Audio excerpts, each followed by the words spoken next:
All right, our goal for our second objective, for our second lesson is to make sure that we can use angle relationships to prove that lines are parallel.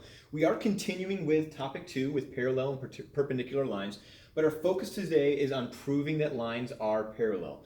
Basically, what we're going to do is reverse each of the theorems and postulates that we had from the last lesson. We had before that if lines are parallel, the same side interior angles are supplementary. Now we'll say if the same side interior angles are supplementary, then the lines are parallel, the converse of this postulate. If we had parallel lines, the alternate interior angles are congruent. Now, if the alternate interior angles are congruent, that means that the lines are parallel. Same with the corresponding angles theorem. The converse of the corresponding angles theorem is also true. And finally, the alternate exterior angles theorem has a converse that is also true, that if alternate exterior angles are congruent, then the lines are parallel. So essentially, we can understand each of these concepts as a biconditional relationships. They work forwards and they work backwards. There are two other theorems that we're going to learn about and that we'll try to use, but here we'll just get the information to you and then we'll do some more proof in class, etc. I might end up doing a proof in this very lesson. So the first is the converse of the corresponding angles theorem. If two lines in a transversal form corresponding angles that are congruent, then those two lines are parallel. So in this particular case, if we have line A and B, and we know that angle 1 and 2 are congruent to each other, those corresponding angles, then if those corresponding angles are congruent, then these lines are parallel to one another. The difference here is that last time we were told that the lines were parallel, therefore the angles were congruent. Now we're saying the angles are congruent, therefore the lines are parallel. All right, we're switching the ifs and the then. We're switching the hypothesis and the conclusion. All right, next, the converse of the alternate interior angles theorem. If the alternate interior angles that are formed when two lines in a transversal intersect, then that means that those two lines are parallel. If angle 3 and angle 2 are congruent, then line A and B are parallel to one another. All right. The converse of the same side interior angles postulate states that if angles 4 and 2 are supplementary, or if their measures add to 180, then these lines A and B are parallel to one another. And finally, the converse of the exterior angles theorem states that if angle 5 and angle 6 are congruent to one another, if these alternate exterior angles are congruent, then that means that these two lines that are cut by that transversal are indeed parallel. All right, so this is kind of the whole structure of basically flipping each of those postulates and theorems around, writing them as their converses. So the original conditionals were true, the postulates and the theorems. Now the converses of those postulates and theorems are also to be trusted as true. We will prove these theorems either in class or in another video. But basically the way that we are going to flip this around is instead of saying, hey, given these parallel lines, we know these angles are congruent or supplementary, we'll say, hey, if we know that these angles are congruent or supplementary, then we know that these are the lines that are parallel. So for example, which lines, if any, must be parallel if angles 1 and 2 are congruent to each other?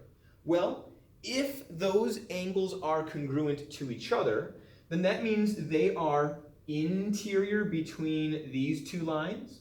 They are on alternating sides of that transversal, all right? So we can tell that these are alternate interior angles. So by the converse of the alternate interior angles theorem,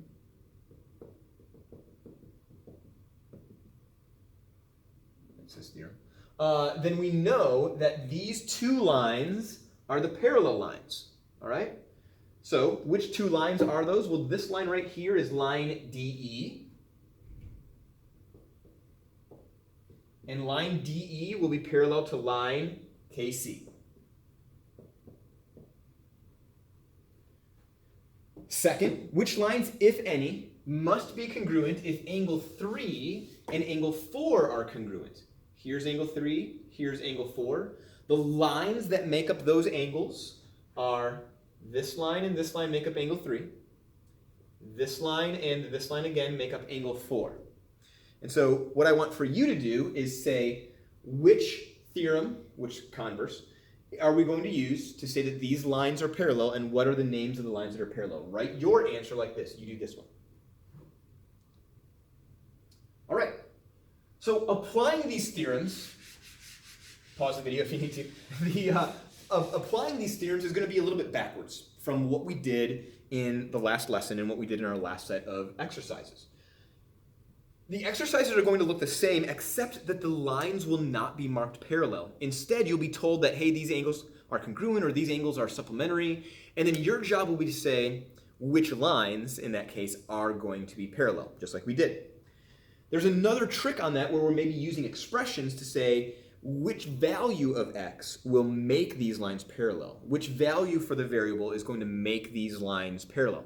And so the key there is to basically assume that the lines are parallel, create your equations accordingly, and then that must be the value of x, or whatever variable, to make those lines parallel. You're still going to do the same work, it's just it's prompted in a backwards way.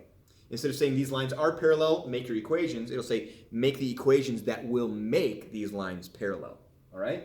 You're doing the same work. It's just how the question is posed is different. So for example, on the last lesson, if we knew that these lines were parallel, I would say, hey, these alternate interior angles are congruent. Therefore, 14 plus 3x is equal to 5x minus 66. That would be my line of thinking for the last lesson. For this lesson, however, draw that picture, we're going to say, if I want for these lines to be parallel, I need to know that this angle, 14 plus 3x, is equal to this angle, 5x minus 66. If those angle measures are equal to each other, then that means that these lines will be parallel.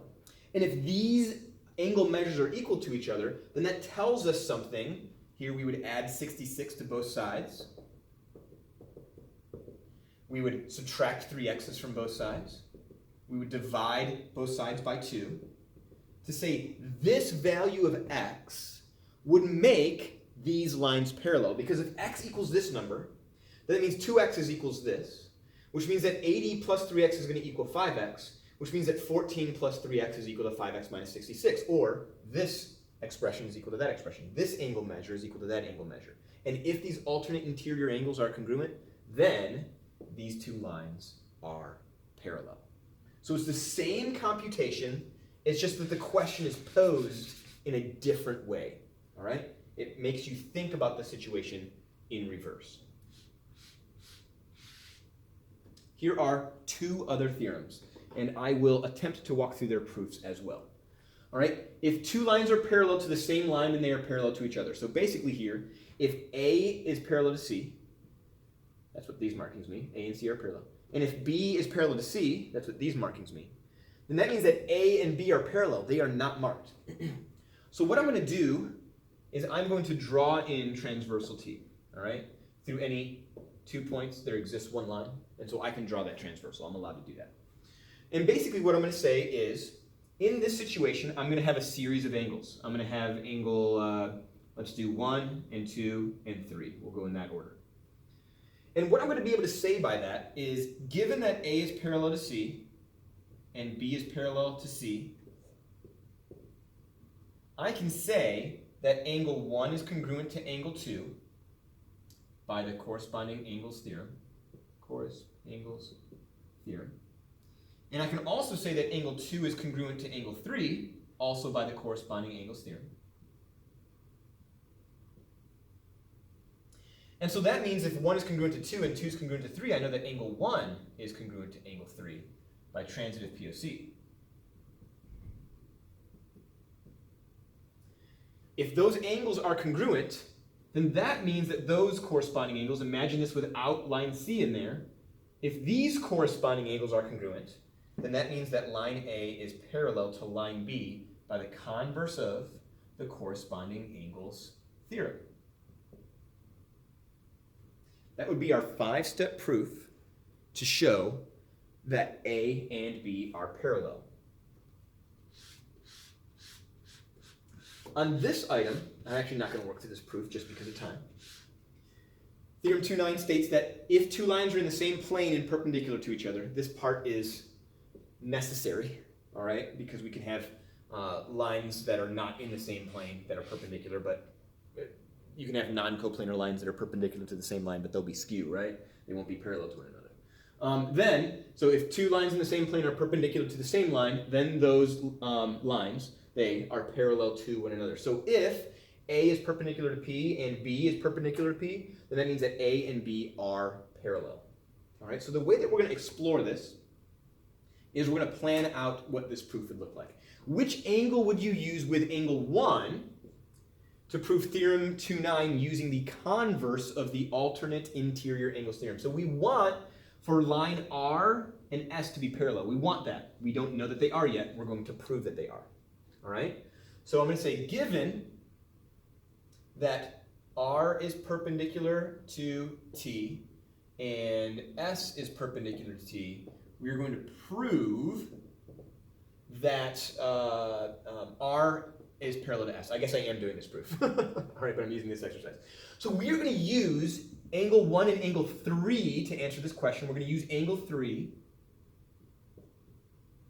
And then we're going to use the converse of the alternate interior angles theorem to show that R and S are parallel. So I have to show that 1 and 3 are going to be congruent. So here's what I'm going to do. Step 1, R is perpendicular to T and S is perpendicular to T. This is given info. That means that if these lines are perpendicular, the angles that are formed are all right angles. I don't just look at the mark and say, oh, those are right angles. These are all right angles. This is right angle, this is right angle, this is right angle, this is right angle. So I can say that angle 1 and angle 3 are right angles, right? By the definition of perpendicular. And if those angles are right angles, then I know that angle 1 is congruent to angle 3 because all right angles are congruent. That was theorem 1.4, I believe, from last unit. Maybe it was 1.5. I think it's 1.4. I have to remember. But all right angles are congruent. Instead of the number, I'm just saying what it states, that all right angles are congruent. If angle 1 and 3 are congruent, then that means that line R, is parallel to line S by the converse of the alternate interior angles theorem. Now again, when we're doing a proof, we can use other proven theorems. I cannot use the theorem that I'm proving. I can't use theorem 2.9 here to say, oh, lines that are perpendicular to the same line are parallel to each other. I can't use that as my reason in the proof of that theorem. All right? Instead, I have to use other theorems previously proven to show that that theorem is true. But now moving forward, I can say if this information is true, then I know that this is true. And then I can make statements about other angles, etc. Ladies and gentlemen, this is the end of the lesson. Our goal was to use angle relationships to prove that lines are parallel. Please see me with any questions. Write those questions on a private message on Google Classroom, email me, or otherwise write them in your notes.